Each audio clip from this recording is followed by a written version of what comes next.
Chapter 4 Hoppy and Russell. My room at kindergarten is named Room 9. I have two bestest friends in that place. One of them has the name of Lucille. Lucille sits right exactly next to me.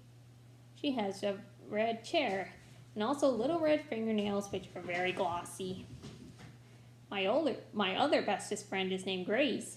Me and that Grace sit together on the school bus. Except for not today we didn't, because today Grandpa Miller drove me. Then he walked into room 9 with me, and he waved at my teacher. Her name is Mrs. She has another name too, but I just like Mrs., and that's all. When I first walked into my room, Lucille was looking at that Grace's brand new shoes. And their name was Pink High Tops. Hey Grace, those shoes look very beautiful on you, I said. That dumb Grace didn't even say thank you to me. Grace is angry at you, said Lucille. She said she rode on the bus today and you weren't even there to save her a seat and she had to sit next to a Nicky kid, right Grace? Grace bobbed her head up and down. Yeah, only I couldn't help it, Grace, I said. That's because I stayed at my Grandpa Miller's last night and there's no bus at that place and so he had to drive me here today. I tried to hold that Grace's hand, only she quick pulled it away. That's not very nice of you, Grace, I said. And so guess what? Now I'm not going to tell you my special secret. That's when Grace called me a poopy head. Lucille held my hand. I don't think you're a poopy head, Junie B, she said. And so you can tell me your special secret, and I won't tell anybody, not even Grace. That's when Grace kicked Lucille in the leg, so Lucille pushed her down. And Mrs. had to come and pull them off of each other. I raised my hand very polite. I wasn't involved, I said to Mrs. After that, we had to sit down and do some work. It was called printing our numbers. Only I couldn't do mine that good because Lucille kept talking to me, that's why. Come on, Junie B, she said in her whispering voice. Tell me your special secret. I won't tell, I promise. Yeah, only I can't, Lucille, I said, 'cause no talking to your neighbor, remember?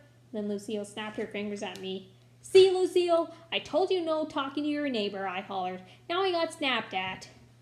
Just then a boy named Jim said, shush, to me. Shush yourself, you big fat Jim, I said back. After that, Mrs. stood next to me till I finished my work. Then I got all done and she collected it. That made me happy inside, 'cause guess what comes after work? Something very fun, that's why. And its name is show and tell. Mrs. stood next to her desk.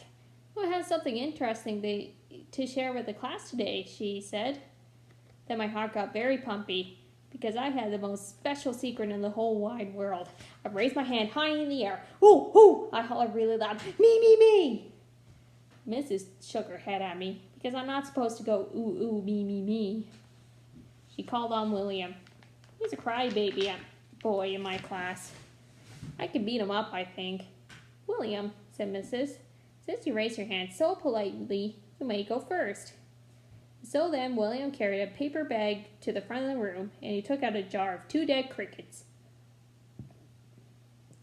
Except for William didn't know they were dead. He just thought they were sleeping. Jump, Hoppy, jump, Russell, said William. Then he tapped on the glass.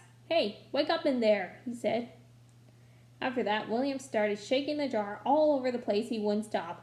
Wake up, I said, he shouted. Then Hoppy and Russell started falling all apart, and Mrs. had to take the jar away.